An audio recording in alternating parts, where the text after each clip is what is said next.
we're going to be able to talk about the Black Lives Matter meeting that happened in Lansing yesterday. We really don't want to be diverse. We want the appearance of diversity, but stuck in the same old system of structure. There was one perfect marker. There was one. And everyone else has fallen incredibly short of that. He is recording me and threatening myself and my dog. Yeah, she knew that by calling the police and saying an African-American man is threatening me.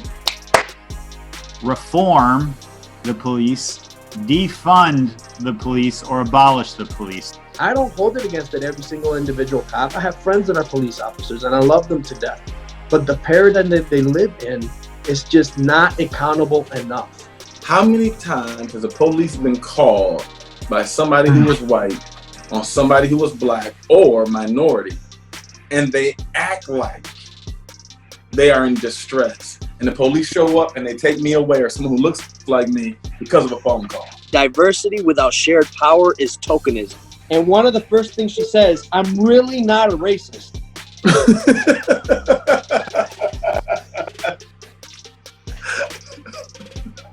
I sort of think we're in a Hunger Games kind of experience. If you are white, you are living in Pan Am, and you're living in District 1, and the whole system is working for you. And if you are a person of color, then you're in one of the other districts, and the system needs to be torn down and totally rebuilt. So this is a classic white mistake, and I don't know, like, Kurt, I feel like I'm doing a lot of talking. Kurt, do you want to explain the mistake for white people saying I'm not a racist? Well, that's a good question. And now I feel like Andy Shore, I'm on the spot. But I feel like that's a lot of people. A lot of people spew out a lot of racist things, but they're like, I'm not a racist. Racism, as the four of us have defined it, a good definition is prejudice plus power. Who determines George Floyd's value? Jesus did. Bought him with his blood. Amen. He determined his value.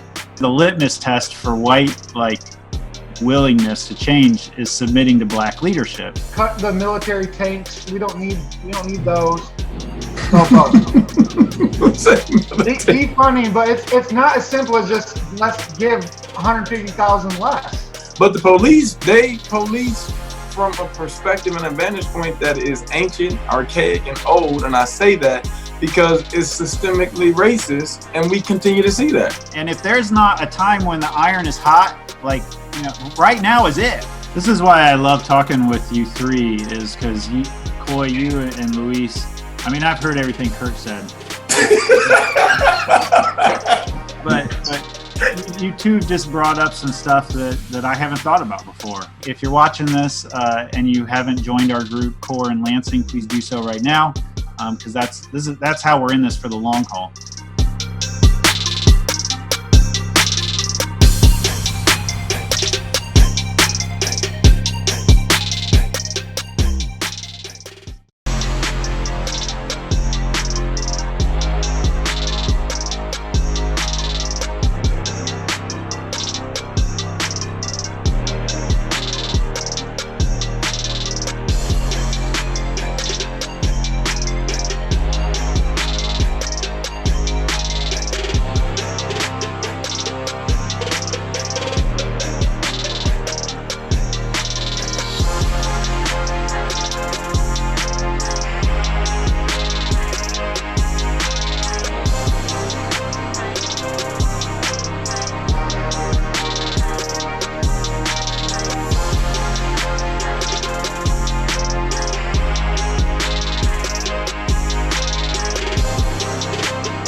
They cry, peace, peace, when there is no peace.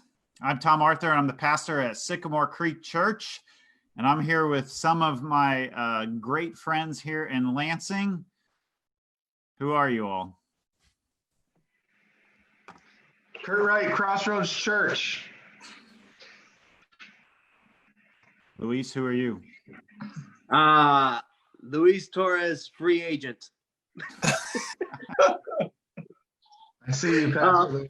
Yeah, former pastor of the Mixed Church in Lansing and current chaplain, hospice chaplain in the Lansing and Grand Rapids area. Feels like our country's on hospice this week, so we're going to And I'm Coy Boyer, pastor of Kingdom Life Church here in Lansing. Hey friends, if you're watching right now, give us a shout out in the comments. We'd love to know that you are here, and share this video on your page right now. Listen, all right, do it right now. Do it right now. If you're Kurt's friend, share it out to Kurt's friends. If you're Coy's friends, share it out to Coy's friends. And if you're Luis's friends, share it up to Luis's friends. Shout out. Come on, let us know you're here. Let's see those shares. Let's see those comments coming in. Feel free to drop some questions in there too. We're going to take some time to engage with those a little bit later on in this episode 8. And like the Congregations for Organizing Racial Reconciliation page, if you're watching that right now, if you're on that page, if you're not, go to it. That's how you keep up to date about the movement of anti-racist churches growing here in Lansing. All right, guys, it's been a minute, since we've done one of these. Episode 7 was like a couple months ago. Yeah. And we're back, unfortunately. The weight of the painful week has pulled us back to this perspectives. It's been seriously painful. We had all kinds of stuff going on. Of course, it started this week again with another black man being shot. Jacob Blake was shot in the back 7 times. He's now in a hospital paralyzed. He was chained to the bed for some time. Peaceful protests turned violent into riots, and then they have turned peaceful again in Kenosha, Wisconsin. A white 17-year-old, Kyle Rittenhouse, walks through crowded streets with a semi-automatic weapon and shoots protesters. Oh, man. And I'm just barely hitting on the news, guys. I don't know about you, but I'm having a hard time even keeping up with it all.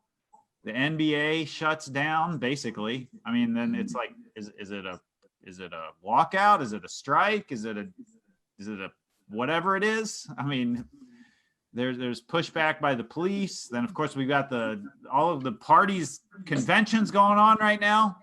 Yeah. I can't keep up with it all. I mean, it's like a full-time job.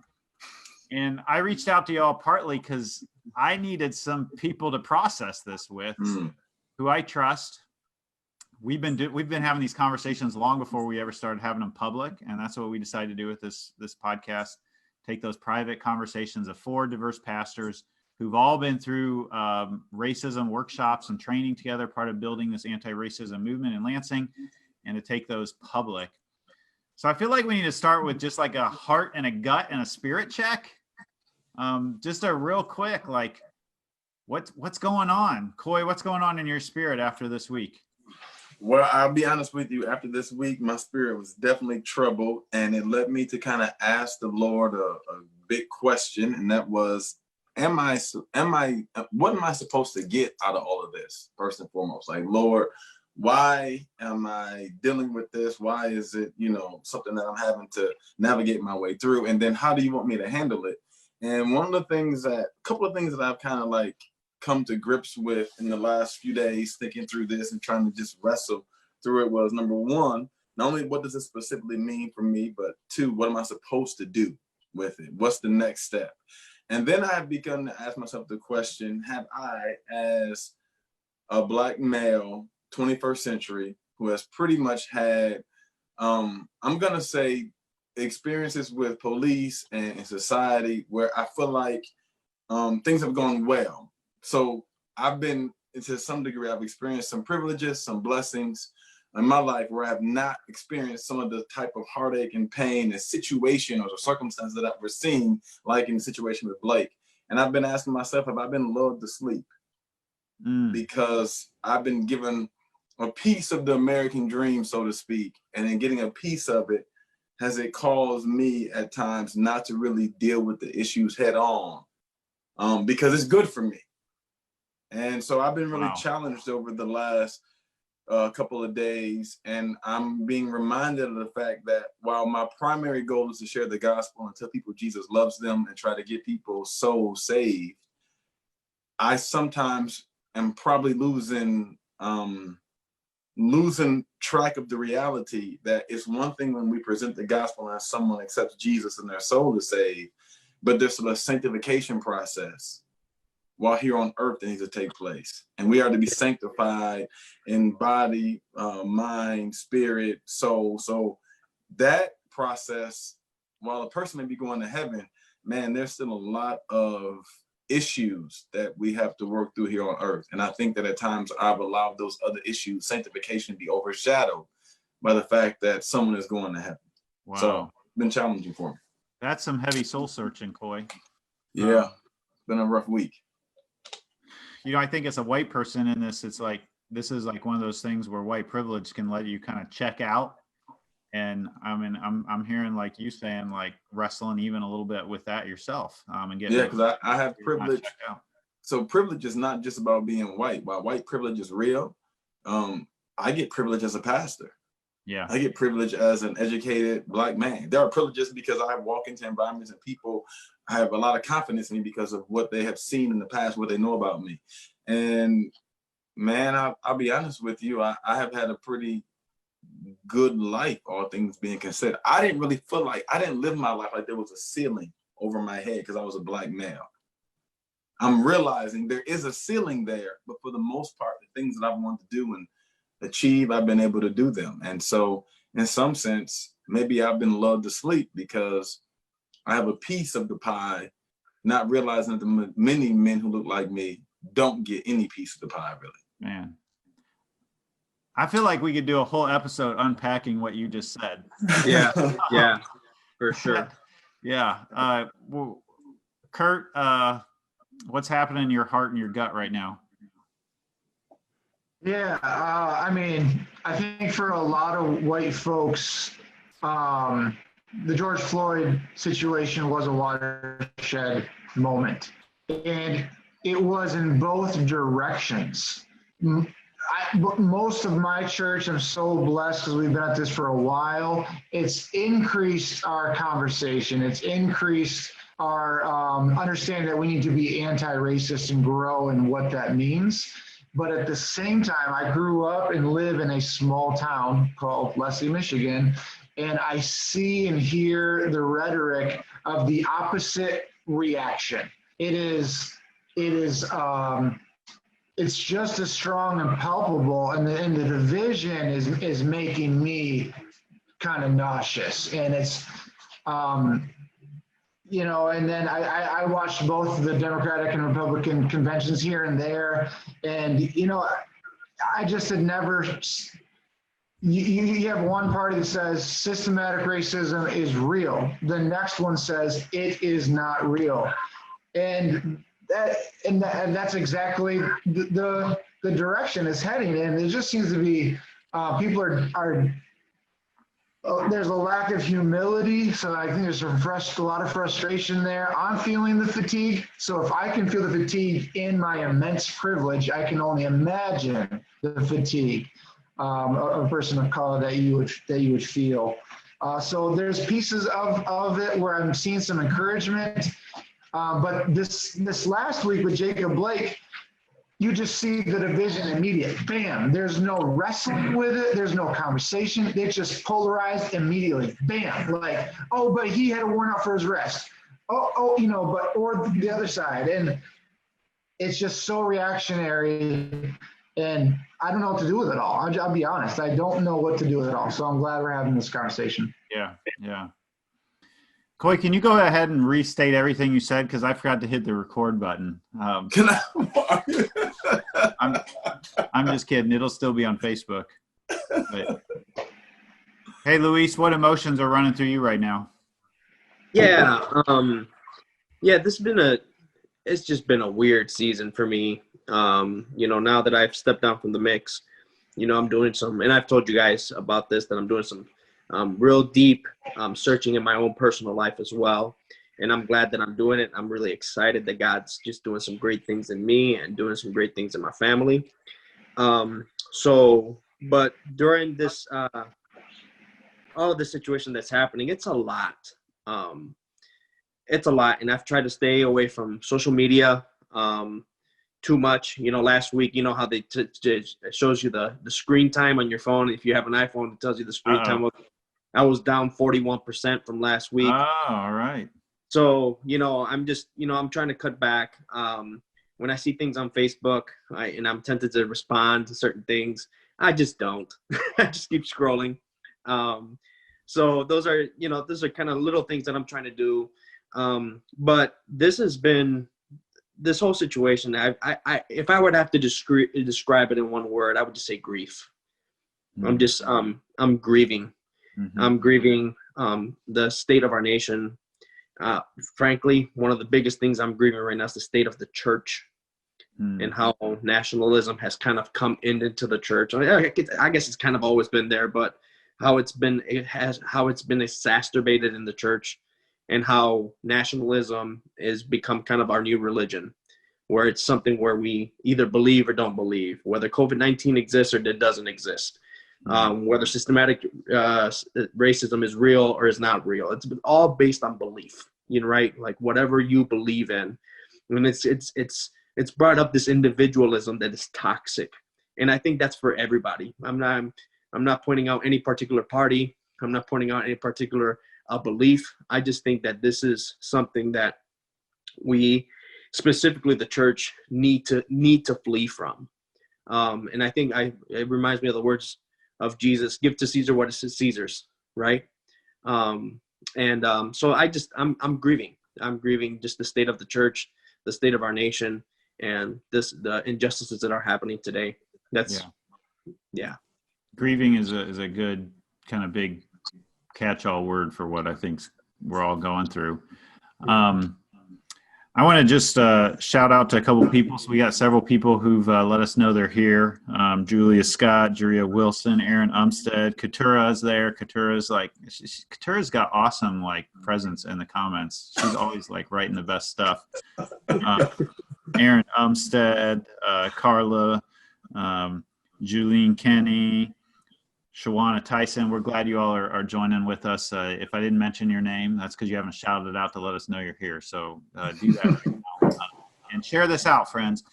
So guys, I have a mixture of coming off this week. I feel numb and sick.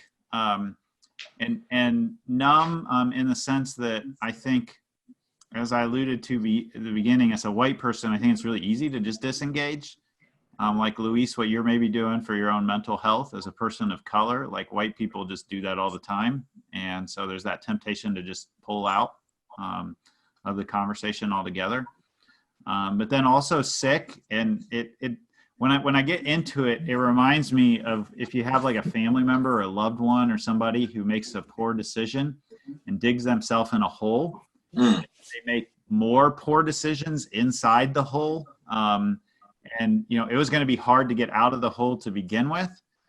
And this, of course, is an experience I think that is way longer. Of course, we're not just in one hole, but our country was already in a hole called racism. And we've been digging ourselves deeper and deeper into that. And I think that's the tensions ramping up, the upcoming election. And then somebody brings into that hole an enormous excavator, and just starts digging that hole really intentionally deeper and deeper that we're into, and you're just looking up, and it seems the top of that hole seems, you can't even see it. Yeah. You feel it feels a little pointless. But this morning in worship, it was good. We just started worship with lament from Psalm 13. How long, O Lord, will you forget me forever? How long will there be pain in my soul and sorrow in my heart? How long will my enemies triumph over me? Forever. And then we just sat in silence. which is kind of weird. Like when you're live streaming, you know, like Yeah. everybody gonna drop off of our live stream because they're gonna look at this and think like that we're just frozen. But that was just what we needed to do this morning, was just to sit in silence together. And so there's just so much pain and so much racism and so much white supremacy, blatant and subtle, on display right now. I feel like I throw my hands up and say, Lord, have mercy. Lord, have mercy hear our prayers. So I think there's like 3 kind of big categories of stuff that we need to talk about tonight. And I think they've been talked about in the news, like incessantly. That's part of what's like so hard to keep up right now. And everybody's weighing in on them. And I think we need to talk about it. When we do our best work on these episodes is when we come to them with a biblical and Christ-centered perspective, because that's what we are. We're pastors, right? Yeah. So here's the 3 things, right? We got the shooting of Jacob Blake in the back by police 7 times. What do we make of the whole situation as pastors? And is there anything to be said from a Christian perspective about the police in the situation and the knife in Blake's car? And then the second big thing is we got these peaceful protests that turned to violent riots that have come back to sort of peaceful. But what are we to make of as pastors of protesting and violence? And then we've got Kyle Rittenhouse shooting protesters in Kenosha with a semi-automatic weapon, killing 2 people. 1 person's in the hospital in critical condition. All right, so I didn't assign anybody like what direction or who goes first in this, but who wants to start with the first one, the shooting of Jacob Blake in the back by the police? Tom, quick, can you give kind of our viewers what we know about Blake's situation? Can you just kind of elaborate a little bit? You're gonna make me do that? Yes, you're. Well, that's part of the challenge here, right? Like Coy was asking us some questions ahead of time, and it feels like there are holes in the story. And what I'm not totally sure about is whether they're holes of my knowledge because I haven't read enough. But I mean, I've read a lot, but so he's there at this situation and where the police have been called because of some domestic disturbance. And then there's some hole there that the next thing that I think that we know is that he's walking away being tased by 2 different police officers. Somehow, like, the tase doesn't take him down. And he then proceeds to go to his car. His 3 kids, little kids, are in the car.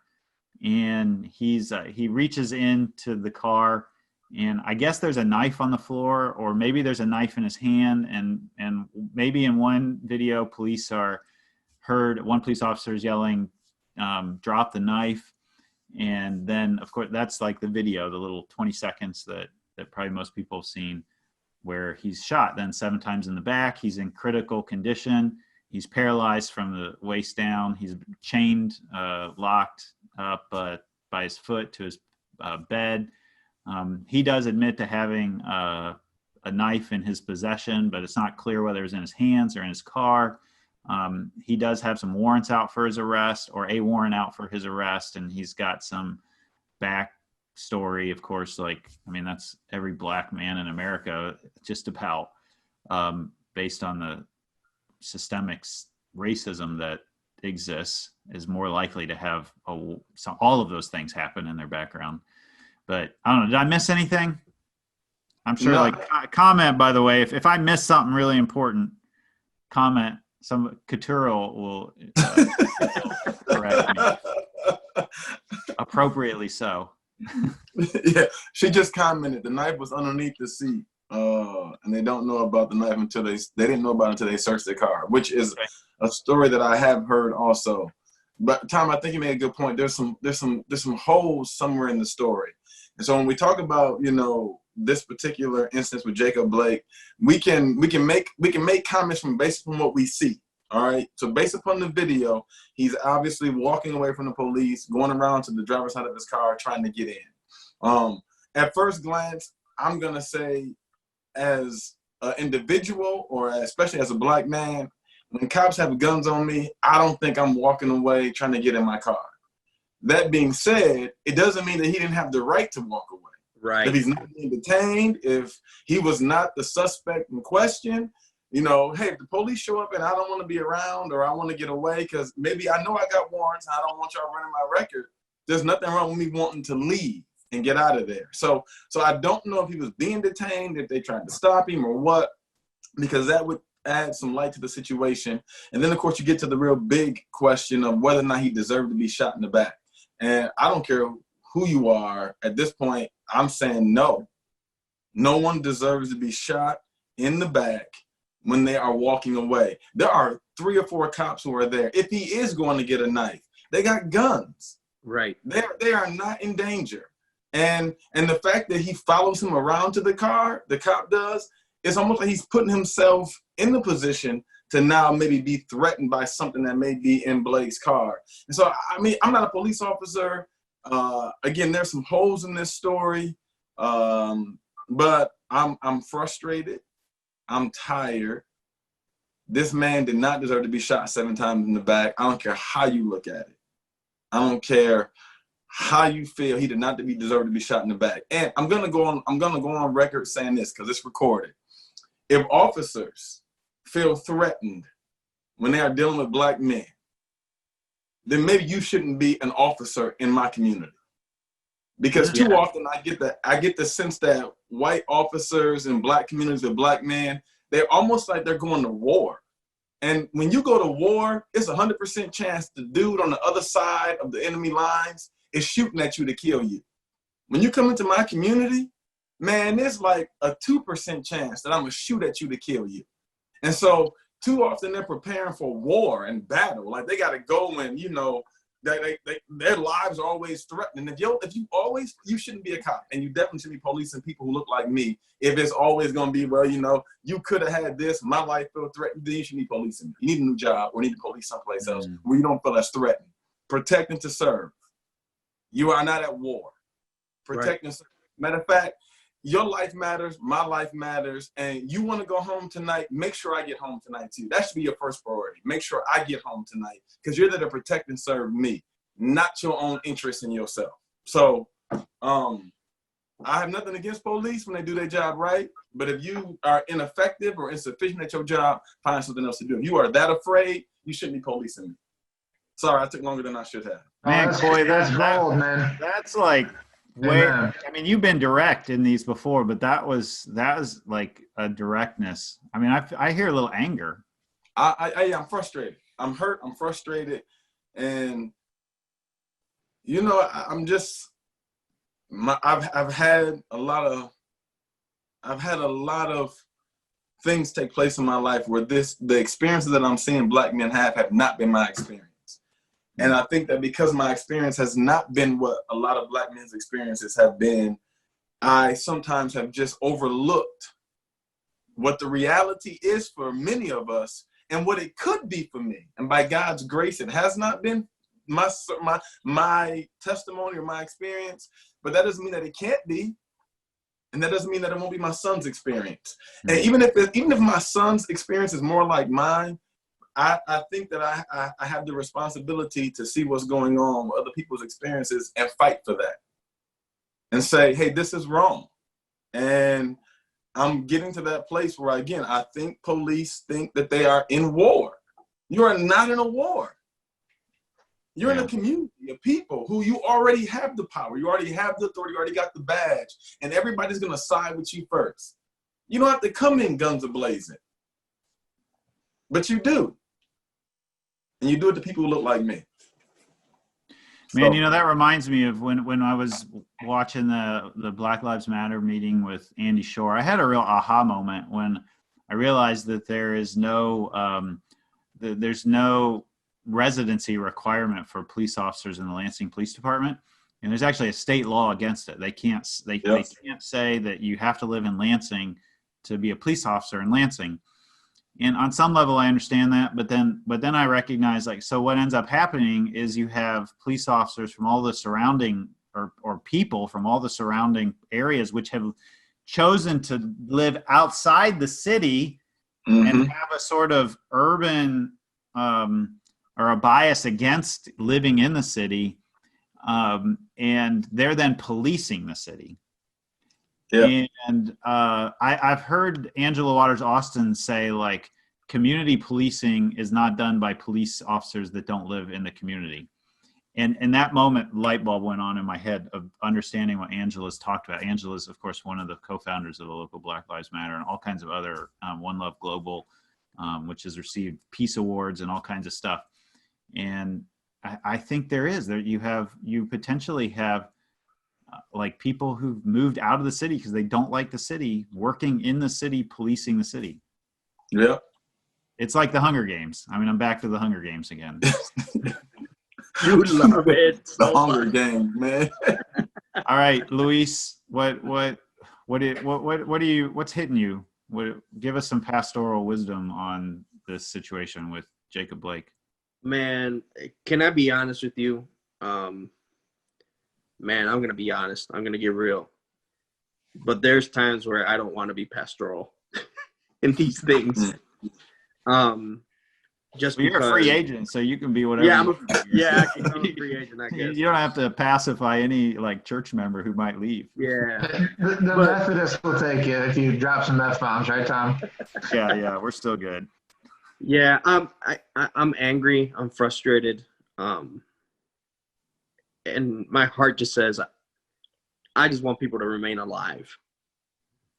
You know, I just want people to remain alive. And in this case particularly, one of the things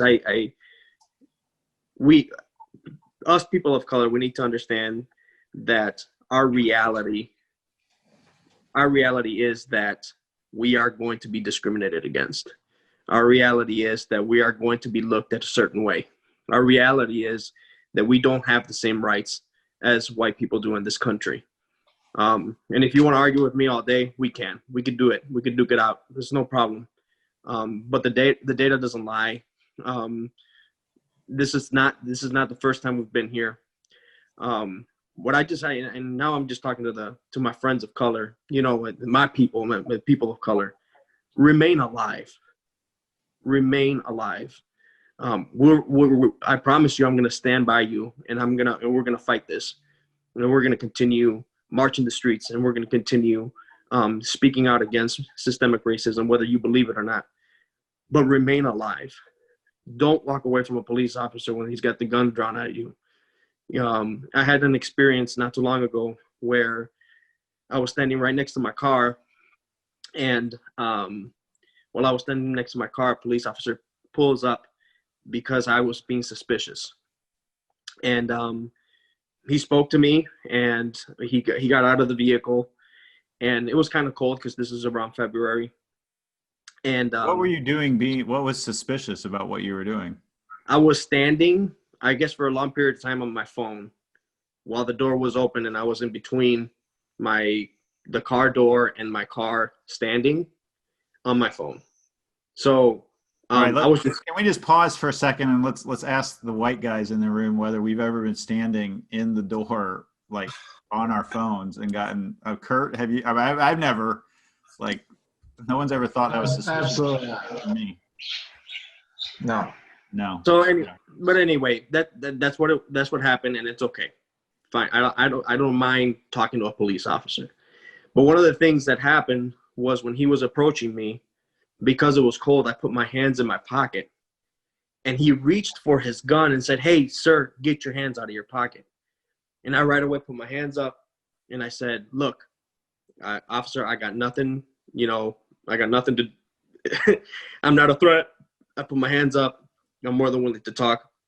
We had a conversation, and then he left. I'm just grieving because the thing about it, I got friends that are police officers, and one police officer, actually from the west side of the state, that I love and admire very much, Officer Cerna. He told me this: I've never had to, and it's the west side of the state, so it's it's not technically the hood, right? But he says, I've never had to draw my gun at anybody, because when you draw your gun at somebody, it's to use deadly force. It's called deadly force for a reason. It's deadly. Whenever I have to shoot my gun, it's not to disable you. It's not to shoot you in the leg and make you fall down like you see in movies. If I have to shoot at you, it's because I'm going to kill you. And he just thanks God he's never had to draw his gun on anybody after 30-something years of being in the force. Just to hear that perspective of this officer and know that his training is to kill when he shoots his gun, because there's no other reason for a gun when you're using it, right? This man got shot 7 times in the back. 7 times. He was intentional about killing him. He knew exactly what he was doing. And I agree with that. I agree with that.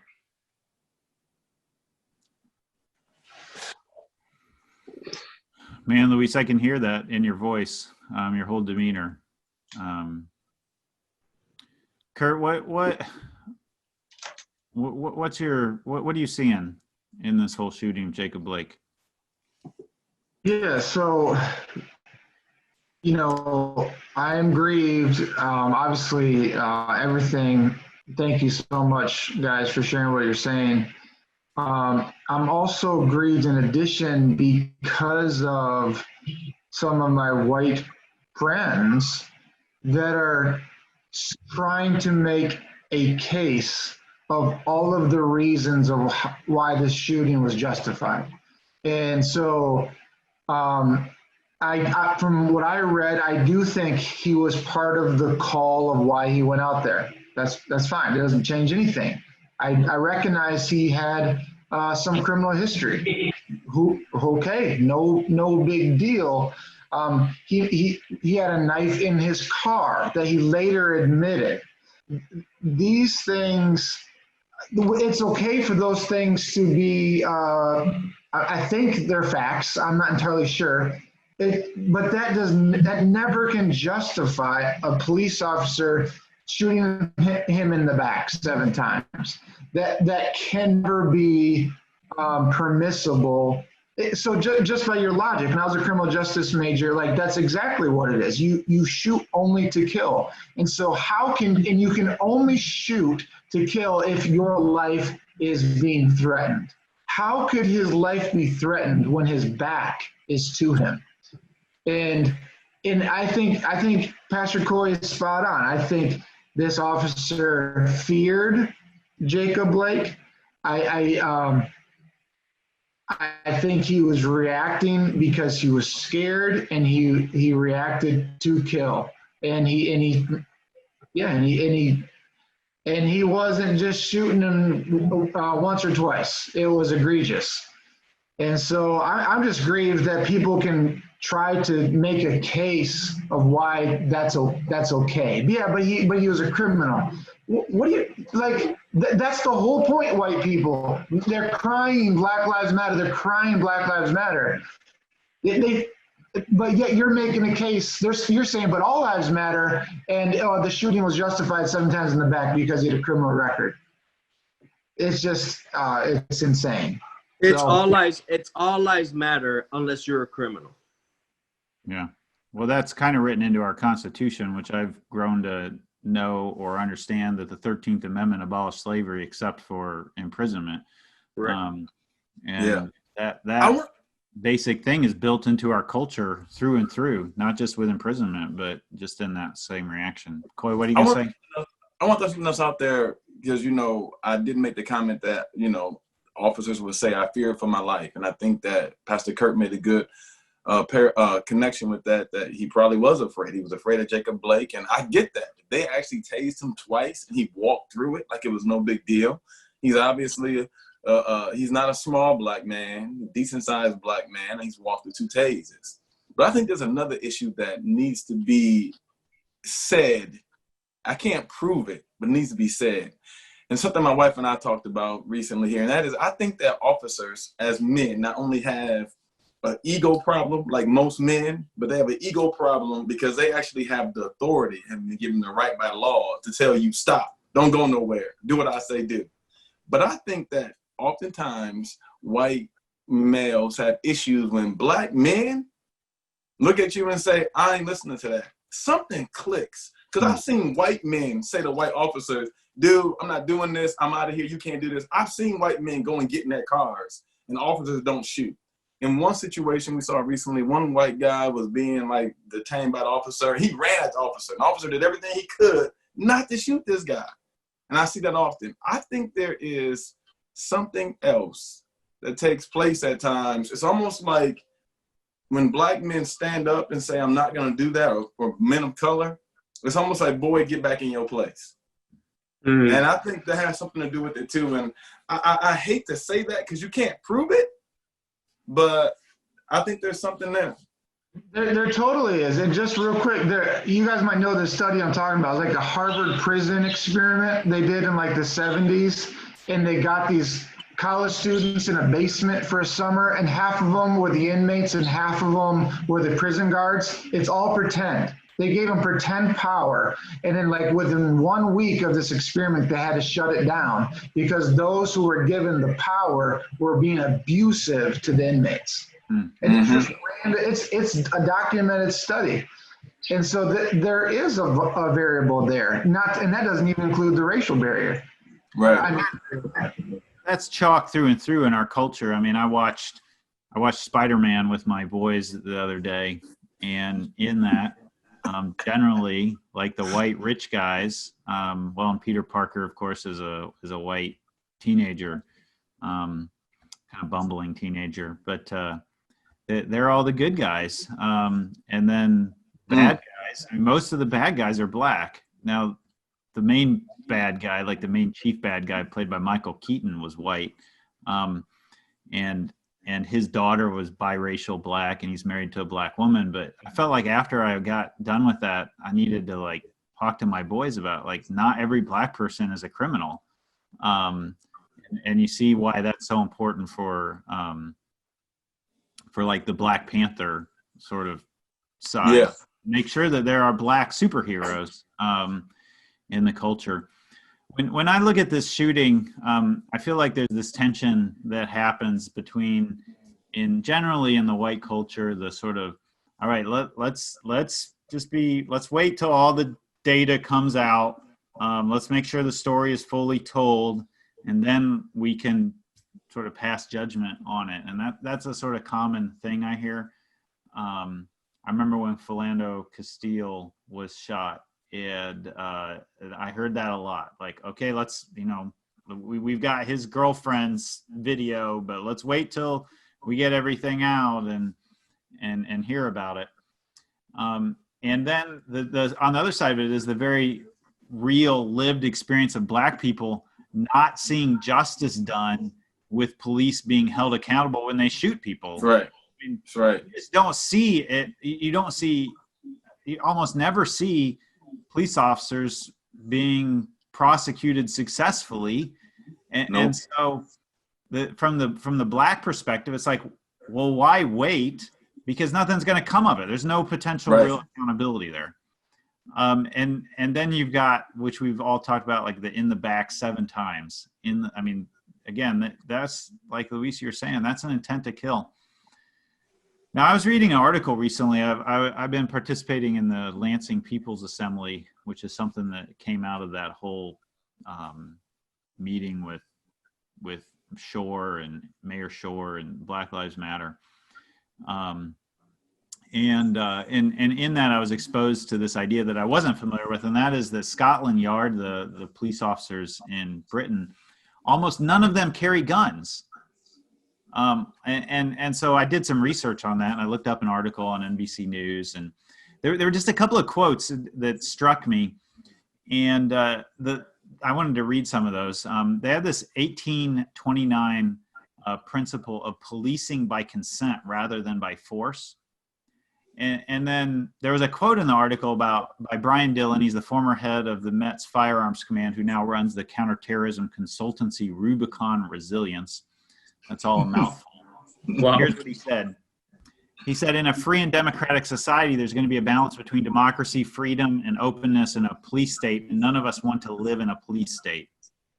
And I just look at this and I think there's got to be a better way to do public safety. Yeah. There has got to be a better way to do this. And so we're back to that conversation we had about reform, defund, or abolish. And it's absolutely something, whatever's there right now needs to be reformed. But there probably needs to be less of it and more of something else. Yes. And I'm sympathetic to the idea that the whole thing needs to be torn down and rebuilt from the ground up. I mean, that seems overwhelming, and it seems like a pipe dream. But I'm at least sympathetic to that idea.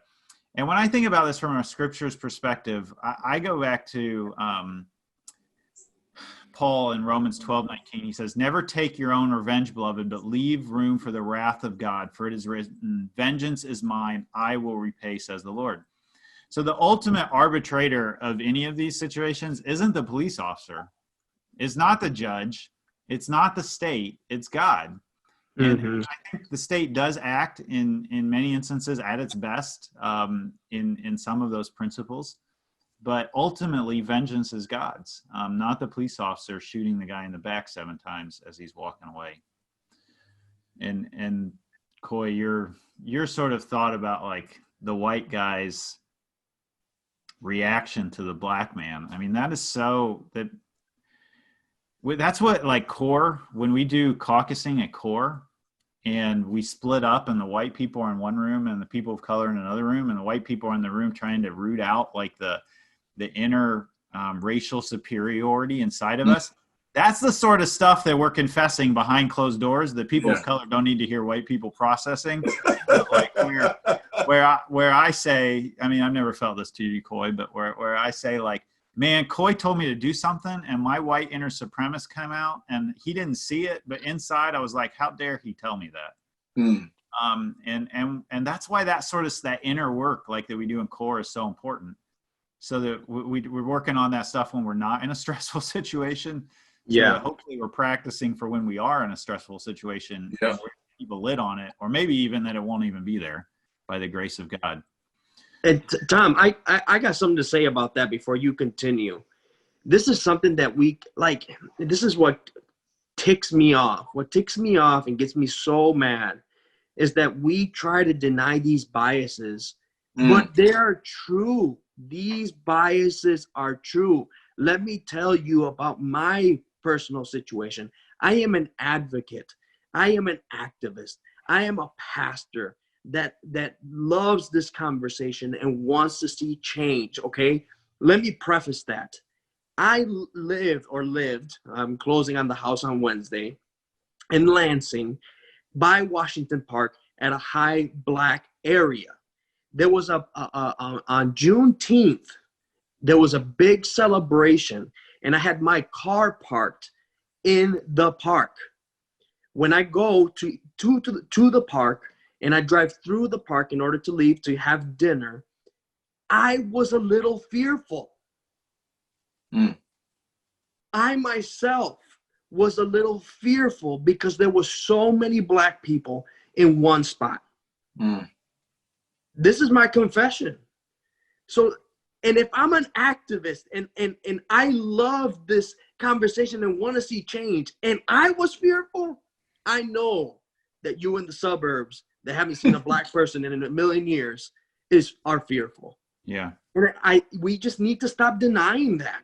Yeah. Stop denying it and seek change. Man, thanks for that, being open. That reminds me, I was listening to a workshop with Pastor Albert Tate in it, and he said, white supremacy has been discipled into us, racism has been discipled into us, and it has to be discipled out of us.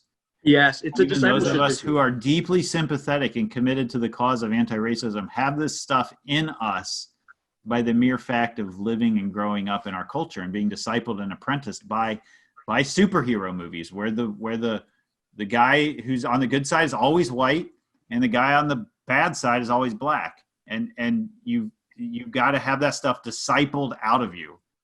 Follow Jesus more faithfully. Yeah. Yeah. And let's be clear. I'm a man, so I have an ego too. There are times where when my kids look at me and say they're not going to do something, which happens to all of us, I don't go get a gun.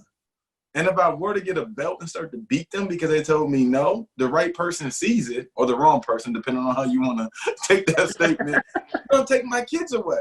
So we all struggle at times when we're in authority and the person that we're in authority over doesn't do what we ask them to do. And I think that officers are no different. Now, I do think there's an extra adage when it's a black man, because I mean, you think about stuff that has been discipled into us, like the term, my wife said this earlier tonight, or earlier this evening, black on black crime. Mm-hmm. There's no white on white crime. There's no Hispanic on Hispanic crime in our country. There's black on black crime, as if there's white collar crime, which is like rich white people doing bad money. Right. At the end of the day, crimes are being committed by all types of people on all types of people, and sometimes those people look like you too. But there's a black on black crime, as if that's the only crime that is worth talking about because it's the worst type of crime. Stuff like that, yeah, we're being taught and trained and conditioned to think I'm in a group of all black people, whether I'm black, white, or something else, I need to be afraid. And that is unfortunate. Yeah. Although right now we're being taught that if you black and you're around a bunch of white officers, you need to be afraid because it may not go well for you. Yeah, yeah. There's no way we're going to get through all these 3 topics in our normal hour. No, that's because y'all talk too much. we got 4 pastors, and I'm always impressed with Kurt's ability to stay quiet. Like Kurt, that's a serious skill. I'm glad you guys do the heavy lifting, man. Hey, I'll tell you something. When Kurt talks, it's gold, though. Oh my gosh! Yeah, yes, it is. When I was doing that greatest hits. That's very kind. I don't know if that's true. Kurt Zingers. Hey, I just want to shout out to a couple people who are watching. Chrissy Brokenshire, thank you. Kelsey Brian, thank you so much. I saw Carmela up there and several other people that I don't know. So they must be friends of yours, you guys. But just Sheila Orr, thank you for watching and listening and commenting. Summer, and we're really grateful for that. If you're watching, just give us a quick shout out. Of course, Couture is rocking it in the comments like she always does. We really just need to have her on to talk. Better. Better watch out. All right, so let's see what we can do with at least a little bit talking about these protests and violent resistance. I guess I'll kick it off here because there's a thing that really gets under my skin when we start talking about these violent protests. Now, listen, let me preface this by saying, of the 4 of us, I think I'm the most pacifist of us, right? Like that came out in one of our things. Like I'm sort of theologically and theoretically, philosophically, I'm not a full-on 100% pacifist like the pacifist that I really met in seminary, like the Mennonite pacifists. But I'm pretty close to it, and I get really irritated when I hear white people complaining about the protests, but in the same, they don't say this, they don't say it like at the same time, but then I hear an elevation of American history, and which includes things like the Boston Tea Party, which were a violent riot that destroyed property because of taxes being too high. While dressed as Indians. Make sure you throw that out there, right?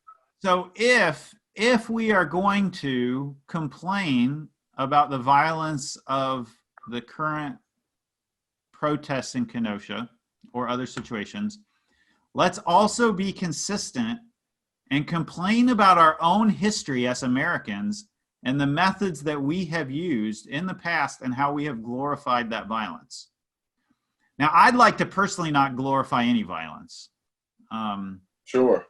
In fact, I sort of feel guilty even watching like superhero movies because I'd like to figure some other way out besides like donning suits and beating on each other. But in the midst of these, as a white person, I've come to like think that the white person's sort of initial disposition is to jump on, to sympathize with the victims of the destruction of property, and to spend no energy at all investing in the context or the things that led up to the situation that led up to that. And I go back to Martin Luther King Jr.'s letter from a Birmingham jail. And he says this: you deplore the demonstrations taking place in Birmingham, but your statement, and he's speaking to these white clergy who he's responding to, that wrote this open letter in the newspaper. But your statement, I am sorry to say, fails to express a similar concern for the conditions that brought about the demonstrations. Yeah. White people, like, it's very easy for us to resonate with the victims of property loss. And I've spent the last several years trying to understand, like, to live on the other side of that and understand the conditions that brought it about. We've got to start investing some energy in that direction. That's sort of my reaction. Anybody else want to jump in? How are you navigating that in your spirit, your soul, your heart, your gut? Yeah, to me, frankly, and again, I'm with you, Tom. I do not want to glorify in any way, shape, or form any type of violence, and I will preach nonviolence all day long. But at the same vein, MLK, riots are the language of the oppressed. It's the language of the oppressed. He acknowledged that. MLK was the guy that really pushed nonviolent protesting, and yet he still was able to recognize that riots don't just happen because of out of thin air. That there is something underlining, there is conditions. And again, like in that letter of Birmingham jail, he reiterates that. And it's important for us to understand this. It's important for us to understand this well, that while we don't condone any violence, and we know that there are things that we could be doing that are not violent, that could be as powerful, but at the same time, people are hurt. People are sad, frustrated, desperate. And it's time for us to listen. Why? I remember when my father and I, and I've mentioned that my father and I have, we had a really bad relationship, growing up. And I remember when God was able to reconcile our relationship, I went on a frenzy and I let my dad have it for at least 20 minutes straight. And all he did, he could have been arrogant. He could have, gotten mad. He could have told me off for disrespecting him. He could have done all of that. And he would have been right. But he chose to listen. And I remember that after I mentioned all the stuff and all the injustices that happened between our relationship, and I mentioned all the ugly parts of our relationship, I remember screaming on the top of my lungs, "You got nothing to say? Do you have anything to say?" And my dad just said, "Hey, I just want to hug my son." He just listened. And I think it's important for us to have that posture of listening and figuring out why things are happening instead of focusing so much on the riot. Mm-hmm. I kind of look at some of this as from the standpoint, I'll give you a couple of examples. When a wife whose husband has cheated on her decides to go out and, tear his car up, scratch it up, flatten the tires. If they're sitting in front of me and I hear the story, and all I can say after hearing the story is, "I can't believe you tore up his car," then I've missed the reason for why she did what she did.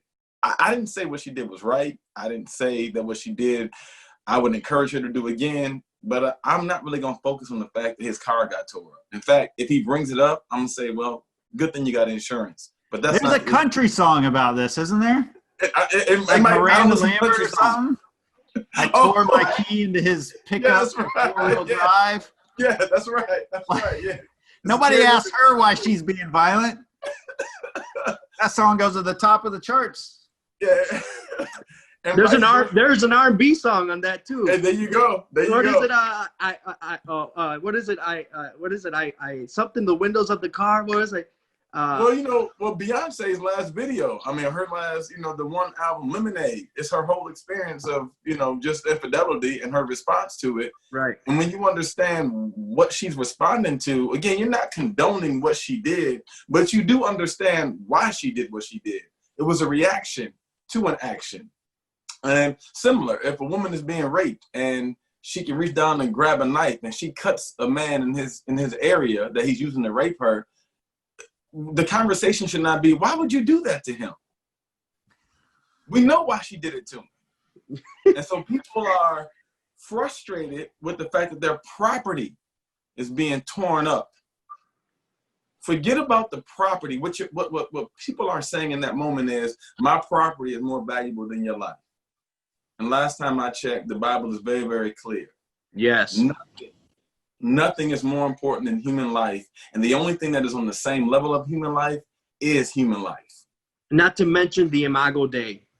That's right. Not to mention that we carry God's image. Property does not carry God's image. It does not. Your dog doesn't. Your property doesn't. Your money doesn't. While we have images of people on money, it does not carry the Imago Dei. And the last thing I want to say is, what's interesting is people now want to say, be like Dr. King and be nonviolent, and you ain't got to protest like this. During the time he's writing that letter in the Birmingham jail, it's because they don't like what he's doing. In fact, most white people back then were calling him a communist. Mm-hmm.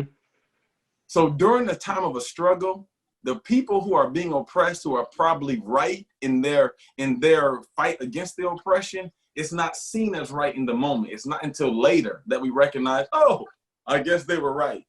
And so too many people who are, thinking about property and tearing up stuff and the protests are wrong, they're asking the wrong question. They're responding to the reaction as if it's the action. It's a reaction. Let's deal with the action, not the reaction. Because if you deal with the action, you won't have that reaction. Hey, be faithful to your wife and she won't tear your car up. That's a simple one. And in this case, racism is very systemic. It's affecting our culture, has affected our culture for years. And we're just seeing reactions to actions that have been done. Yeah. So Chrissy Brokenshire says it's a Carrie Underwood song, and Keturah gives us the lyrics. She does give us the lyrics. Is Keturah a country fan? I Keturah's dug my keys into the side of his pretty little souped-up four-wheel drive. I carved my name into his leather seats. And then there's like a howl, I think, at that point in the song, but I'm not even going to try it. Keturah loves all music. She's an equal opportunist when it comes to music, black, white, rap, R&B, country, gospel. She loves it all. So the song I was thinking about, now that I remember, is Bust the Windows Out Your Car. Oh. Bust the windows out your car. I can't sing, y'all. I can't sing. You're doing better than I would. Kurt, how about you? When you see these protests, when you see the violence, how does that hit you? Yeah, I mean, you guys said it right out. I mean, I think white people, and it goes right into the Kyle Rittenhouse thing. I just can't imagine taking a gun to defend your property that probably has very good insurance on it anyways, to then make the decision, I'm going to kill people over my property. And then I want to say this too, and I don't, I would feel much more comfortable if this wasn't recorded at this point. If we were just chilling, I'd be fine. But I think there's a cultural intelligence piece here too. Because I'm white, I know that side of it. I know that language. It's the native in me, right? Of being a native white person, I should say. So if I'm talking to someone, my goal is for them to understand. My goal is to try to move them from a -5 to a -3, right? I'm trying to get them there.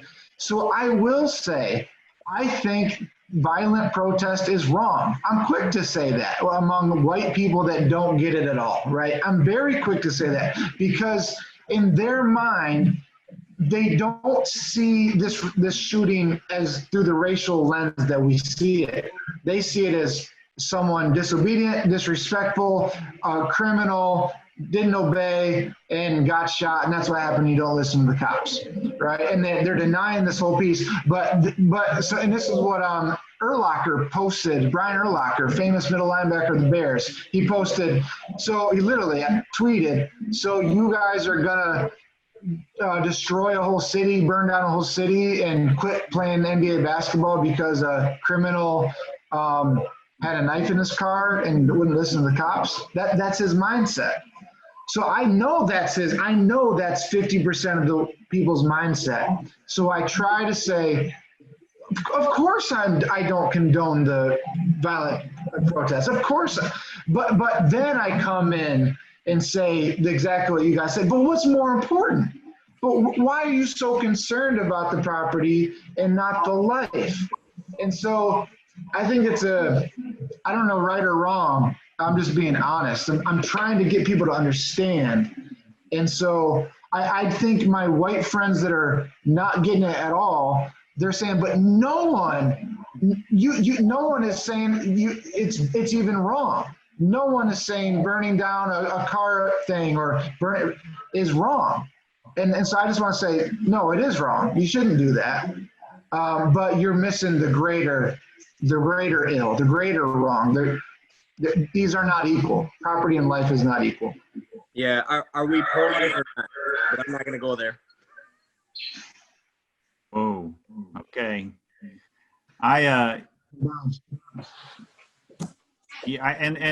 Kurt, the thing that was hitting me, it's like you were using the words life singular, and it's really lives. Yeah. Absolutely. It's not Yeah. a Black Life Matters. It's Black lives. Like that's really what this is. It's about an entire community. Absolutely. And so some like empathy towards that community from the white community might go a long way in resolving some of the challenges that we face in our country, this hole that we're in. Absolutely. There's no way we're getting to Kyle Rittenhouse tonight. It's 9:00. We'll have to do another episode or something for that. But I do want to remind everybody who's watching about our congregation's Organizing for Racial Reconciliation workshop that's coming up September 10th to the 12th.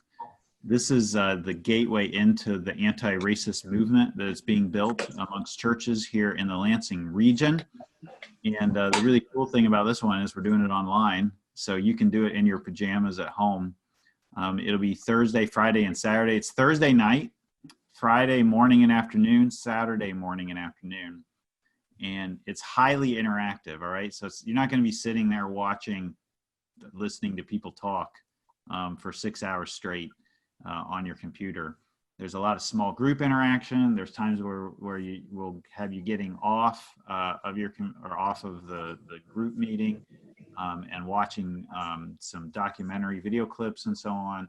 There'll be times for you to step away, of course, and have some meals and so on, and take some breaks and rest and kind of process what you're talking about. And if you're with a church, you'll have the chance to be in a small group with your church in that. Now, I'm going to brag a little bit here because Sycamore Creek's got like 10 people already signed up for this.